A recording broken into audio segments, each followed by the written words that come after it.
Bonjour bien-aimés dans les Seigneurs, je vous salue au nom de Jésus-Christ. Je suis Patrick Njoku que vous connaissez, déjà vous êtes habitué à me voir souvent faire ces émissions avec l'homme des dieux, le berger Moïse Lushiku Mal. Alors je vous salue encore, shalom au peuple des dieux. Et aujourd'hui, nous allons avoir comme thème la mâchoire d'âne entre la main de Samson. Nous allons décortiquer le mystère de cette mâchoire avec l'homme des dieux qui a reçu tant de la part de notre Seigneur, et vous allez être bénis comme nous allons aussi être bénis. Nous saluons l'homme des dieux. Bonjour berger Moïse. Bonjour Patrick.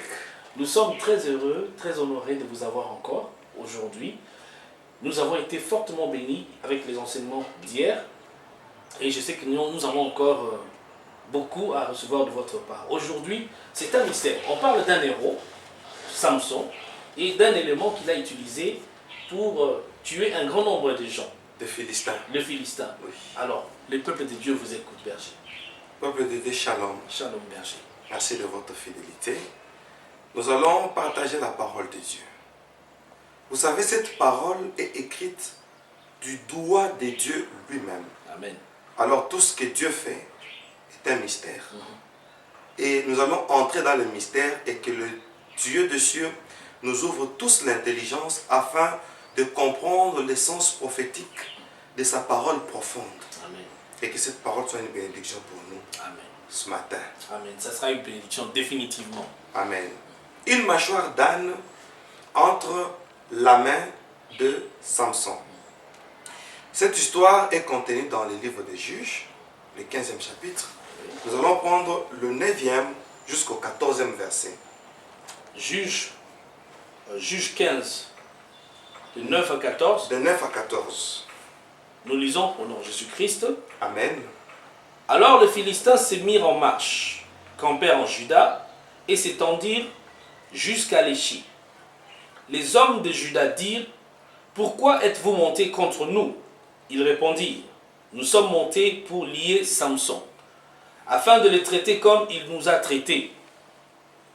Sur quoi 3000 hommes de Juda descendirent à la caverne du rocher d'Étam et dirent à Samson: ne sais-tu pas que les Philistins dominent sur nous?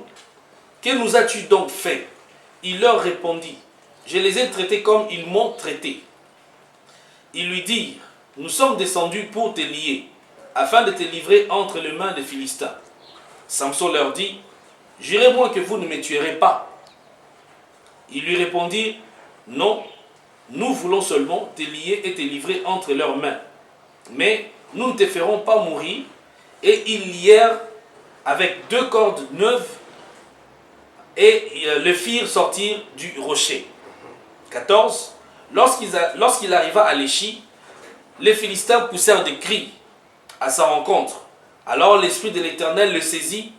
Les cordes qu'il avait au bras devinrent comme du lin brûlé par le feu, et ses liens tombèrent de ses mains. 15. Non, ça va. C'est pas. 14. Amen. Patrick, il s'agit de l'histoire de Samson. Samson qui est confronté par ses ennemis qui sont venus le surprendre. Ses ennemis étaient des Philistins. Ils ont saisi Samson.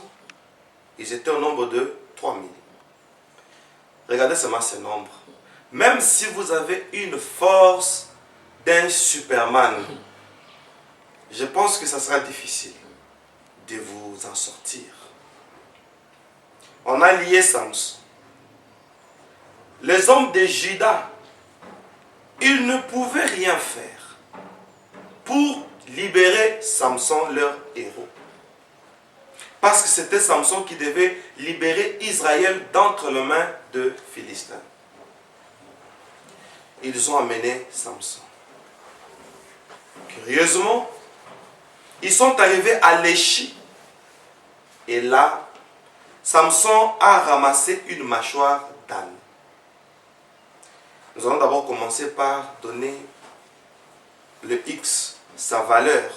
Nous allons remplacer le X par sa valeur. C'est quoi d'abord une mâchoire d'âne? Et pourquoi seulement une mâchoire d'âne?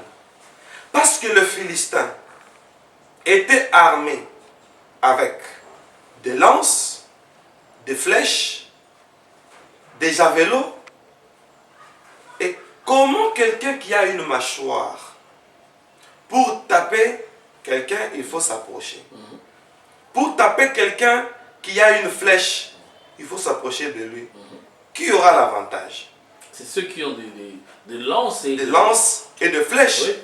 Parce que quand vous vous avancez, on va lancer la flèche sur vous.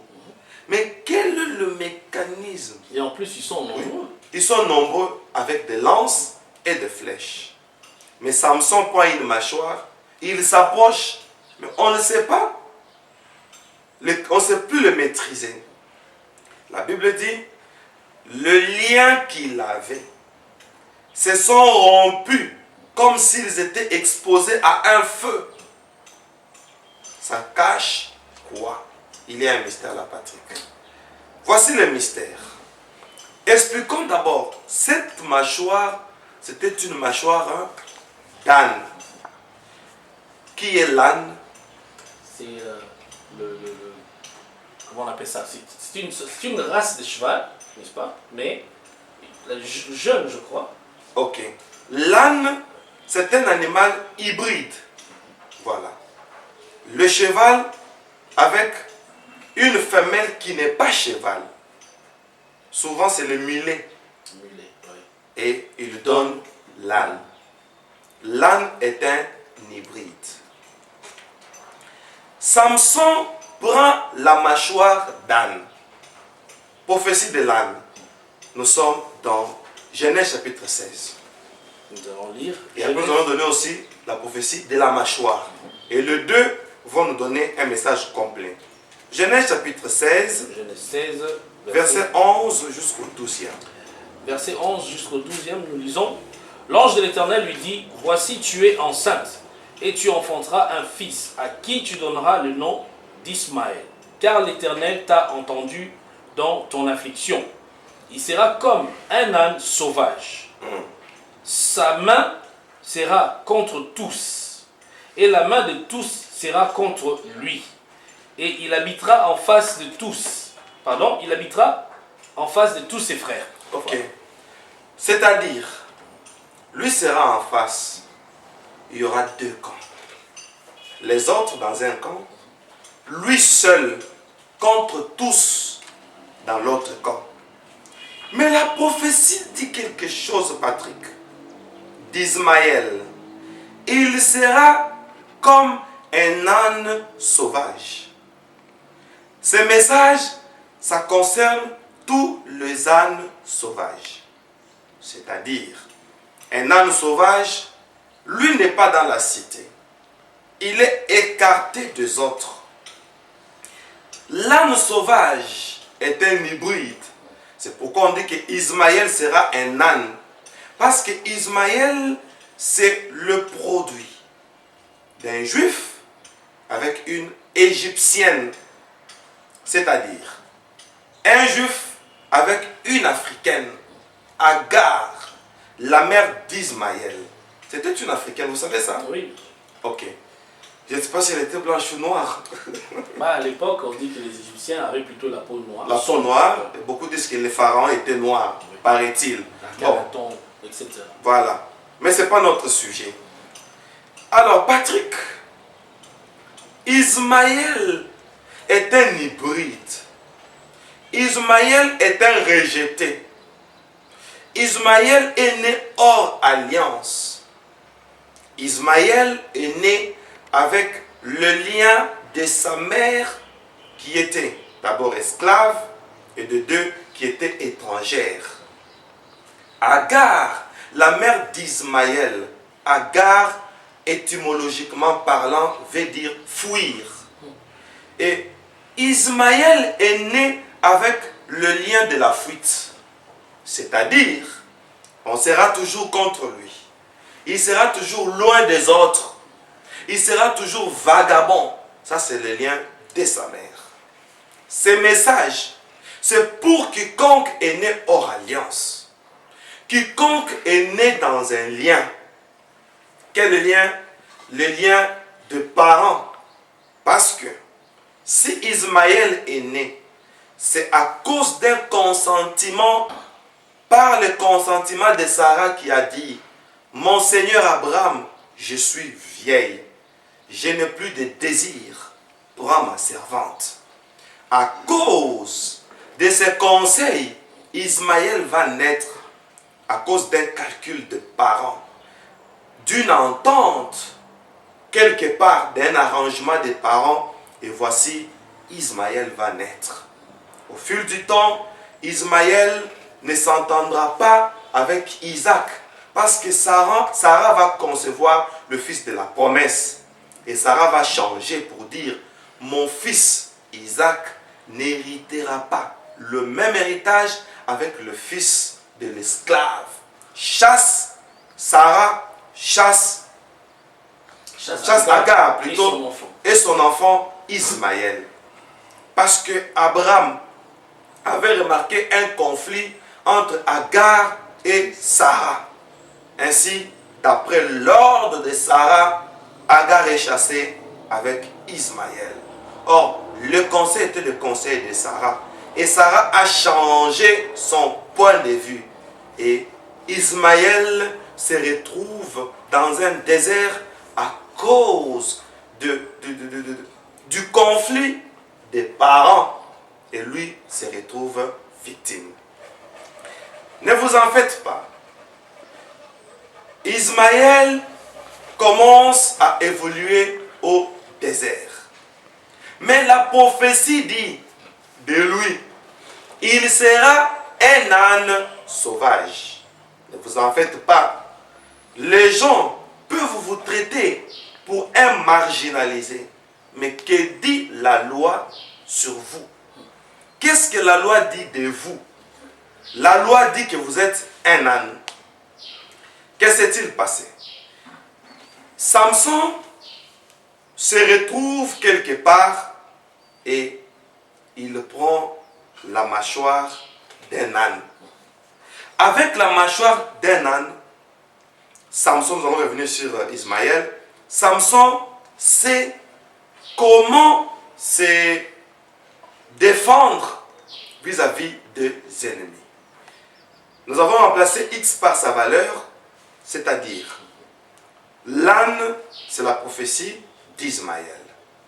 Remplaçons maintenant Y par sa valeur. Et nous allons développer. C'est quoi une mâchoire? Ok? Dans la sacrificature. Heureusement, dans Deutéronome chapitre 18, le verset 3, on nous explique le rôle d'une mâchoire. Deutéronome 18, verset 3. Deutéronome 18, verset 3, nous lisons au nom de Jésus-Christ. Excusez-moi. Voici quel sera le droit des sacrificateurs sur le peuple, sur ceux qui offriront un sacrifice. Un bœuf ou un agneau, on donnera au sacrificateur l'épaule, les mâchoires et l'estomac. Point. C'est-à-dire, quand on faisait des sacrifices, on prenait les mâchoires, l'épaule et l'estomac. C'était la part consacrée à un sacrificateur. C'est ce que lui devait manger. Vous avez déjà mangé une mâchoire? Manger, ce sont les os. Mais on donnait ça au sacrificateur. Pour dire, la mâchoire était une part de la sacrificature. Attention, Samson est menacé par les ennemis. Heureusement, ils arrivent à Léchi.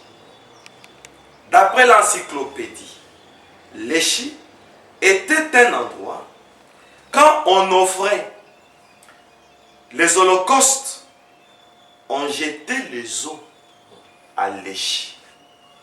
Attention, Samson est attaqué par les ennemis.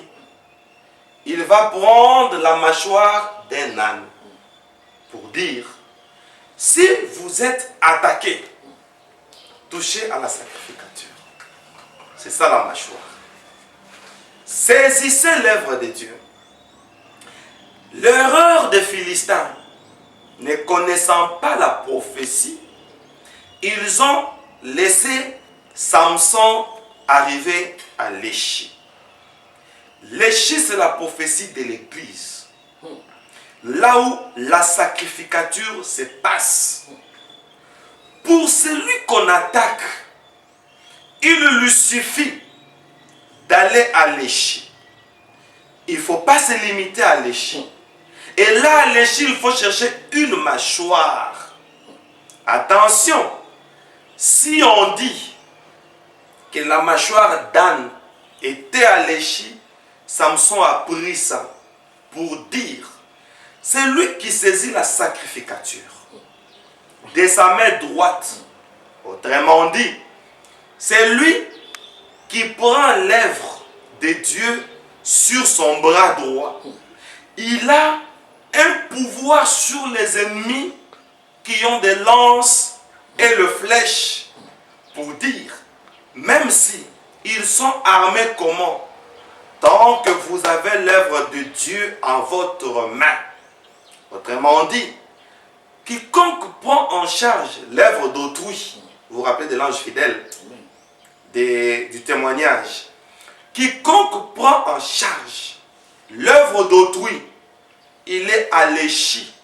La Bible déclare que les liens qui étaient sur Samson se sont rompus comme un fil exposé à un feu. Attention, l'œuvre de Dieu c'est du feu. L'œuvre de Dieu c'est notre délivrance. La plupart des personnes ne sont pas délivrées de leurs liens parce que leurs ennemis trouvent qu'ils n'ont pas de part dans l'œuvre d'autrui. C'est ainsi que la prophétie de Samson nous dit, c'est lui qui touche l'œuvre. C'est ça la mâchoire. Nous avons remplacé Y par sa valeur. La mâchoire symbolise la sacrificature. C'est une mise à part. C'est lui qui touche l'œuvre du Seigneur. C'est lui qui prend en charge l'œuvre du Seigneur. Il touche à une part qui est sacrée. Il devient intouchable. Très bien. Il devient insaisissable comme ça. Il devient intouchable. Il devient insaisissable. Est-ce que vous avez perdu la page? Non, non, berger. Nous rentrons dans Juge. On retourne à Juge. Chapitre 15. Juge 15. Nous pouvons prendre... Ah mon Dieu. Juge 15. Nous avons lu 9 à 14, n'est-ce pas? Oui, berger. Prenons 14. 14. Je lis au nom de Jésus-Christ. Amen. Lorsqu'il arriva à Léchi, les Philistins poussèrent des cris à sa rencontre. Alors, l'Esprit de l'Éternel le saisit. Les cordes qu'il avait au bras devinrent comme du lin brûlé par le feu. Et ses liens tombèrent de ses mains. De soi, gardons la page, ne quittez pas. La meilleure délivrance consiste à avoir quelque chose en main. C'est pourquoi Dieu a demandé à Moïse, qu'as-tu dans ta main? La meilleure délivrance, quand nous avons l'œuvre de Dieu en main, le chêne, le lien tombe de soi. Voyez-vous, nous prenons le verset 15. Verset 15, nous lisons. Il trouva une mâchoire d'âne fraîche. Il étendit sa main pour la prendre et il en tua 1000 hommes. On y va. 16. Et Samson dit, avec une mâchoire d'âne, un monceau, 2 monceaux, avec une mâchoire d'âne, j'ai tué 1000 hommes. On prend le verset 18, Patrick. 18. Pressé par la soif, il invoqua l'Éternel et dit, c'est toi qui as permis par la main de ton serviteur cette grande délivrance. Et maintenant, mourrai-je de soif et tomberai-je entre les mains des incirconcis. 19. Dieu fendit la cavité du rocher Alléluia. qui est à Léchi et il en sortit de l'eau. Alléluia. Samson but son esprit se réanima et il reprit vie. On peut s'arrêter là, Patrick. Amen. Attention, à l'Échi, il y a un rocher. Jacob dit, l'Éternel était en ces lieux, mais moi je ne le savais pas. À l'église, il y a un rocher. Quand Jacob a posé sa tête sur la pierre qui était à Bethel, il y a eu connexion entre le ciel et la terre. Pour dire, quand vous arrivez à l'église, là à l'église, il y a Christ, le rocher des âges. Attention Patrick, chers téléspectateurs. À l'Échi, il y a une pierre. À l'Échi, il y a un rocher. Voulez-vous que le rocher soit fendu sans qu'il ne soit pas frappé comme au temps de Moïse? Prenez la sacrificature à la main. Moïse frappait le rocher, voyez-vous, et il n'est pas entré à Canaan parce qu'il voulait toujours frapper. Mais ici on nous prophétise avec Samson, le rocher s'ouvrira de soi. Quand on a l'œuvre de Dieu en main, Patrick, quand Jésus a rendu l'âme à la croix, on dit le voile du temple se déchira et le rocher se fendit. Pour dire, quand on meurt pour l'œuvre, quand on se sacrifie pour l'œuvre, quand on donne toute sa vie à cause de l'œuvre, vous n'aurez pas besoin de frapper. Le rocher va s'ouvrir de soi. Voilà pourquoi, à l'Échi, il y a une mâchoire d'âne. Cette mâchoire d'âne donne la victoire. Parce que Dieu est fidèle à quiconque est fidèle à son œuvre. Le fait d'avoir pris une mâchoire en main, Dieu aussi s'engage de lui ouvrir les rochers afin qu'il se désaltère. Pour dire, celui qui prend l'œuvre de Dieu en main, Dieu se rend disponible à vous. Berger Moïse, Patrick. un langage clair. Alléluia. Je voudrais vraiment utiliser un langage direct et clair. Je sème dans l'œuvre de cet homme. Je dis bien, moi, Oui. je sème dans son œuvre. Que ce soit avec mon temps, Tout à fait. Comme maintenant. comme maintenant. Que ce soit avec tout ce que j'ai. J'ai la victoire assurée contre mes adversaires. Tout à fait. Ça c'est un. Primo. Deuxièmement, vous avez une victoire assurée contre vos adversaires. Ce n'est pas fini. Votre rocher. Attention, ce rocher-là a toujours suivi les enfants d'Israël. Il s'ouvrira sans qu'il soit fendu. Sans qu'il soit frappé plutôt. Ça veut dire quoi? Ne perdez pas votre idée. Ça veut dire, nous avons des gens qui aiment toujours frapper. Quand on frappe, c'est le ministère du combat. Les gens aiment le combat. Les gens aiment la guerre. Les gens aiment toujours arracher. Dans les gènes, dans des mortifications. Dans ce cas, si vous n'avez pas d'effort à fournir, Aucun. à part de donner, afin de prendre part à la sacrificature. À la tout, rien que ça, Patrick, tout à fait. Une prise en main de la sacrificature et vous placez la sacrificature sur votre main droite. C'est-à-dire, vous devenez le bras droit du ministère. My God. Automatiquement, vous ne frapperez pas. Le rocher va s'ouvrir. Terminez maintenant votre idée, Patrick. Berger Moïse, le Seigneur a dit, mettez-moi de la sorte à l'épreuve. À l'épreuve. Nulle part dans la Bible, en tout cas, je n'ai pas lu toute la Bible, pour ne pas dire que je connais tous les passages. Nulle part, je crois que Dieu n'a donné à l'homme La possibilité de de le le tenter. prouver. Parce qu'il n'est tenté par personne. Mais D'après Jacques. pour ce qui concerne, le Les soutien, données, le le soutien dans l'œuvre, Il Dieu l'accepte. autorise. Tentez-moi, Oh là là. essayez-moi, Oh là là. Patrick. et vous verrez Patrick. si je n'ouvrirai pas les écluses des cieux. Patrick. Si je vais, oh mon Dieu, my God, il a dit je vais menacer C'est lui. les dévoreurs. Donc, Quand on a l'œuvre de Dieu en main, Dieu menace. C'est ce qui s'est passé avec Samson. Patrick, quelque chose m'a fait du bien.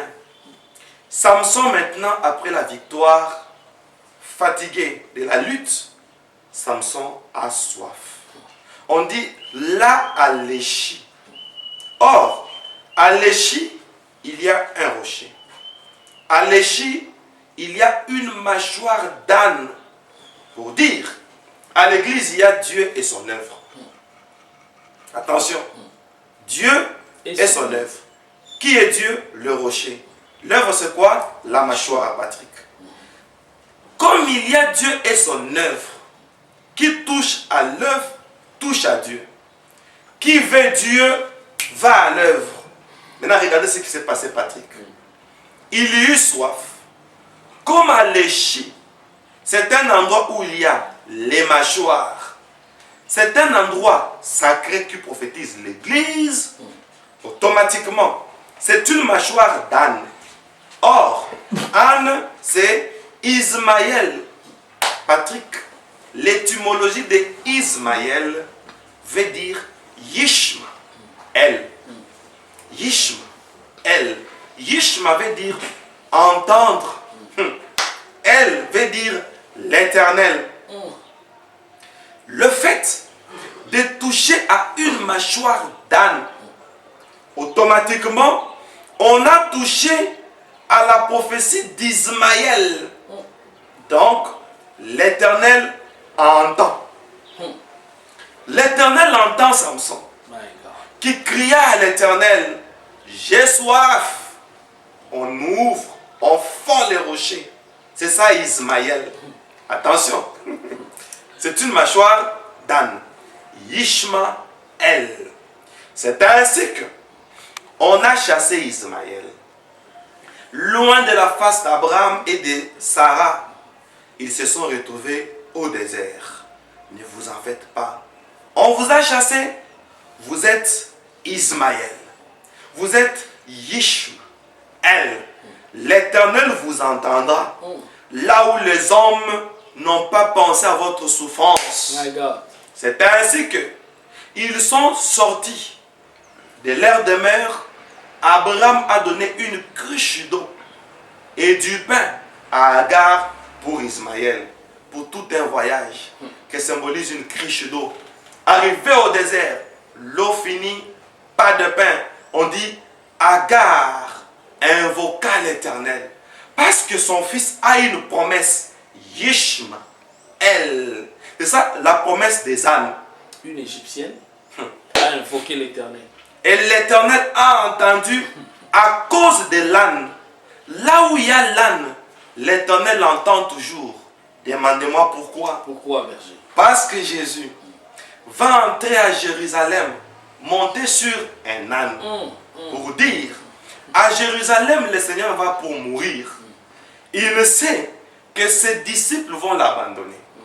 Quand on va se saisir de Jésus, tous les disciples vont fuir. Quand Judas va vendre Jésus, voyez-vous, tous les disciples vont fuir. Ainsi, le Seigneur restera avec l'âne. C'est encore une deuxième prophétie, Patrick. L'âne, c'est la prophétie d'Ismaël. Yishmaël. Voyez-vous, pour dire, quand on a vendu Joseph, il y avait une caravane des Ismaélites qui était en train de passer. Ils allaient en Égypte pour vendre quelque chose. C'est prophétique. Les choses que les Ismaélites vendaient étaient une prophétie de l'entrée de Jésus à Jérusalem. Et c'était quoi cette chose-là? Nous allons lire, Patrick. Nous sommes dans Genèse chapitre 37. Genèse 37. Verset 25, Patrick. Ils s'assirent ensuite pour manger. Ayant levé les yeux, ils virent une caravane d'Ismaélites venant de Galade. Voilà. Leurs chameaux étaient chargés d'aromates, Aromates, de baume de baume et de myrrhe et de myrrhe. qu'ils transportaient en Égypte. Les Ismaélites avaient une particularité commerciale. La baume les aromates et la myrrhe. Pourquoi la blessure de mon peuple ne guérit-elle pas? Jérémie dans Lamentation, il se plaint. Le prophète Ésaïe répond, il dit, parce que la plaie de ton peuple n'a pas été pensée avec de la baume. C'est ce que les Ismaélites vendaient. La baume à l'époque servait à guérir plaies et contusions. C'est ce que les Ismaélites vendaient. Quand Jésus-Christ est ressuscité, les femmes sont allées à la tombe accompagnées des aromates. Voyez-vous, on utilisait les aromates et la myrrhe pour des services funéraires. Donc, les Ismaélites, eux, travaillaient dans le domaine de funérailles. C'était leur spécialité. C'est ainsi que Jésus veut mourir. Il monte sur un âne. L'âne, c'est la prophétie d'Ismaël. Parce que Ismaël est un spécialiste de la myrrhe. La myrrhe servait à embaumer les morts. Et Jésus savait, pour aller mourir, j'ai besoin d'Ismaël. C'est ça l'âne que Jésus a pris. C'est une prophétie pour dire la parole de Dieu. Amen. C'est une prophétie qui dit, tout celui qui acceptera d'accompagner Jésus dans le ministère de la souffrance, un ministère où les disciples vont abandonner. Ceux qui ont marché avec lui pendant 3 ans et demi, ils vont abandonner le Seigneur. Tandis que l'âne va accepter. Qui était l'âne? Un rejeté. Qui était l'âne? Une personne hors alliance. Qui était l'âne? Un sauvage. Et voici l'âne sauvage qui entre à Jérusalem. Jésus regarde, il dit, je pars à Jérusalem pour mourir. Comme Jésus avait dit à ses disciples, le Fils de l'homme va aller à Jérusalem, où il souffrira de main des hommes, où il sera malmené, flagellé, et il sera crucifié. Et Jésus prend l'âne. C'est une prophétie qui dit, tout celui qui acceptera d'aller avec le Seigneur au bout, c'est-à-dire à un ministère de la souffrance, le Seigneur permettra, lui l'âne, qui était chassé par Abraham, par Agar, par Sarah, il permettra que cet âne qui porte maintenant le Seigneur, que les habits qu'on a étalés pour le Seigneur, Que cet âne puisse marcher dessus. lui dit, moi je ne marche pas, je donne cette gloire à l'âne. Comme ça, moi je monte sur l'âne pour épargner mes pieds, comme ça que les sabots de l'âne piétinent la gloire qui m'a été destinée. Jésus prend sa gloire, il le donne à l'âne, parce que l'âne accepte d'accompagner le Seigneur au ministère de la souffrance. Jesus. Berger, une précision, s'il vous plaît. Patrick. Les Ismaélites, peut-on les identifier à qui aujourd'hui? Merci Patrick. Les Ismaélites, nous allons les identifier à ceux qui n'ont plus de droit, aux marginalisés, c'est-à-dire des personnes qui sont hors alliance. Vous savez, quand quelqu'un pêche, il sort de l'alliance. Quand quelqu'un n'est pas... quand quelqu'un est frappé par exemple par une malédiction, il est frappé par la loi, c'est-à-dire les personnes qui n'avaient plus d'espoir, les personnes rejetées dans la société, Dans la famille. dans la famille, les personnes victimes des liens de parents. C'est ça, Ismaël. En quelque sorte, on se retrouve aussi parmi les Ismaélites. Tout à fait. Nous nous retrouvons parmi les Ismaélites au cas où nous acceptons de souffrir pour les ministères. Jesus. Jésus aime ceux qui souffrent pour les ministères, c'est-à-dire ceux qui donnent leur vie pour les ministères. Maintenant, c'est un problème de la croix. Jésus entre à Jérusalem pour aller mourir et il sait que je pars pour mourir. Oh, quand il faut maintenant mourir, le Seigneur a besoin d'un âne. C'est ainsi qu'il envoie quelques disciples pour dire, allez au village, vous allez trouver un âne attaché. Dites au propriétaire, le Seigneur en a besoin. Là, il n'a plus besoin des disciples. Étant omniscient, il sait que les disciples vont le fuir. Maintenant, il a besoin de ceux qui sont habitués à la souffrance. Ce sont les Ismaélites. Patrick, maintenant il est temps. Pour vivre la gloire de Dieu, Amen. Il faut devenir un âne. C'est-à-dire, l'âne est vilain. Il a des oreilles vilaines. L'âne est un nain. Vous savez ça? Oui. C'est-à-dire, l'âne est chétif. Comme il est une dérivée d'un cheval. Maintenant, il n'a pas la taille du cheval. C'est un cheval vilain. C'est un cheval nain. L'âne est caractérisé par l'énanisme. C'est-à-dire, des personnes, des animaux ou des personnes qui ne grandissent pas. Concrètement, c'est la prophétie des personnes qui n'évoluent pas. Les personnes qui voient que leur vie n'avance pas. La prophétie dit, viens souffrir pour l'œuvre. Parce que l'œuvre de l'Éternel va te bénir. Comme il est écrit, c'est l'œuvre de l'Éternel qui te bénira. Qui touche l'œuvre entre à la prophétie de l'âne. Le Seigneur va permettre que la gloire qui lui était due devienne ta gloire. Le pagne qu'on étalait, les habits qu'on étalait, on va étaler pour toi l'âne, pour dire la gloire que tu as perdue auprès des hommes, tu vas la récupérer dans l'œuvre, auprès de l'œuvre. Amen. Berger Moïse, ça me pousse à donner un témoignage. Un jour, à l'église de la Seine, oui. On était en veillée de prière. Pendant que nous étions en veillée de prière, un frère donnait une requête de prière. Dans cette requête, il disait, nous allons prier et piller le camp de l'adversaire. Mais il parlait maintenant des personnes, des occultistes, en disant que nous allons prendre leurs biens pour en faire les nôtres. Oui. Le Seigneur s'est immédiatement manifesté à travers un autre frère pour dire, il n'est pas d'accord avec ces sujets de prière. Il a dit, pourquoi vous voulez prendre leurs biens? Ils ne peuvent pas prendre les nôtres. Moi, oui. Je vous bénirai à travers l'œuvre. Je vous ai déjà dit, si vous voulez vous enrichir, vous voulez devenir je ne sais comment, dans l'œuvre, dans mon œuvre. Je donne ce témoignage aujourd'hui.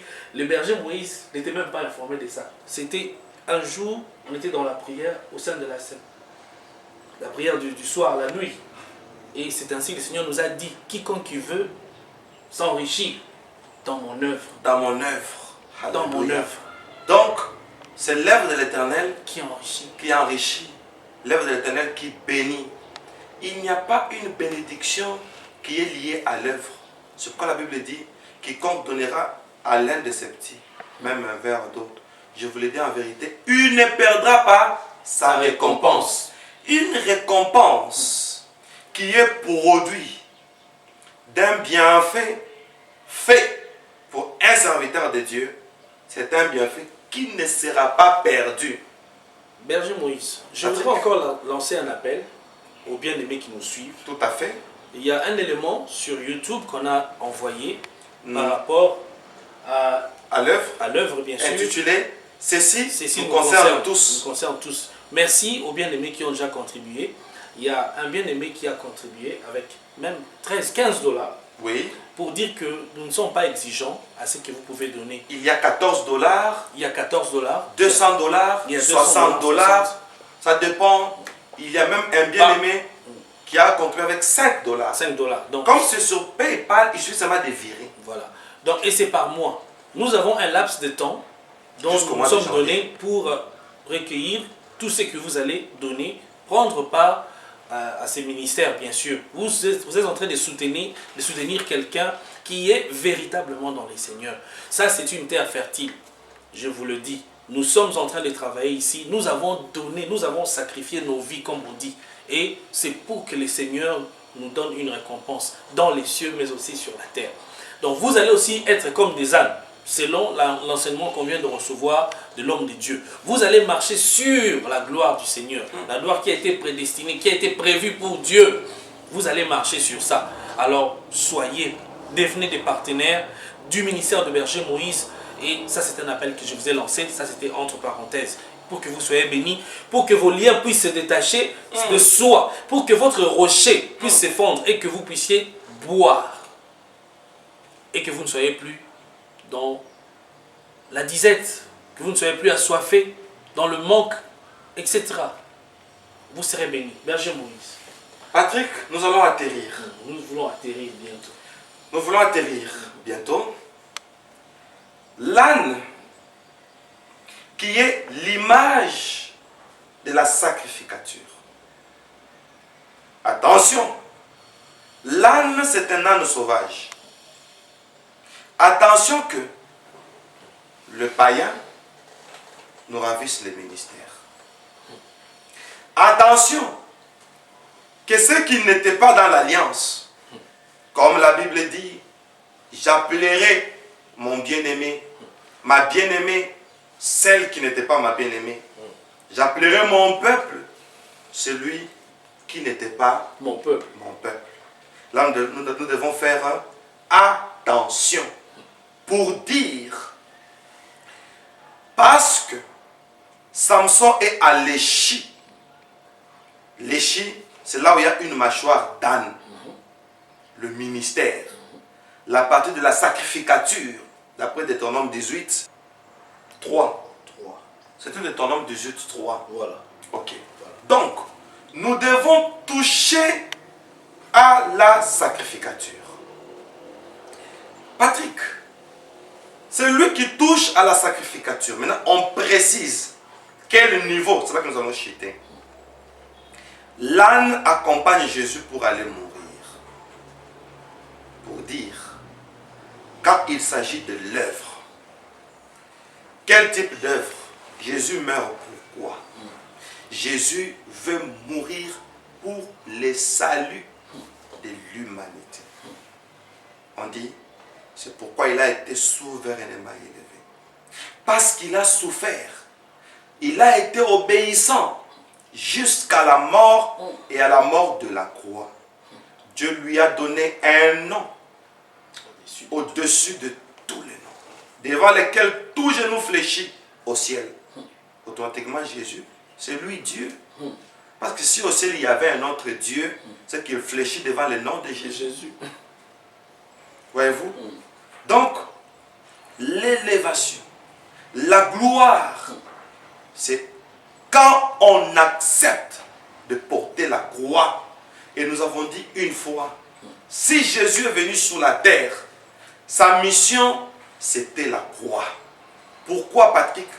Parce qu'il savait que son domaine, c'est le bois. Il doit porter le bois pour monter à Golgotha.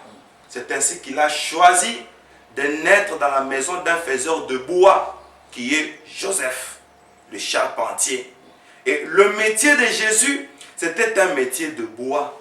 Il était en train de s'exercer pour s'habituer, pour faire un entraînement sur son métier, sur le bois.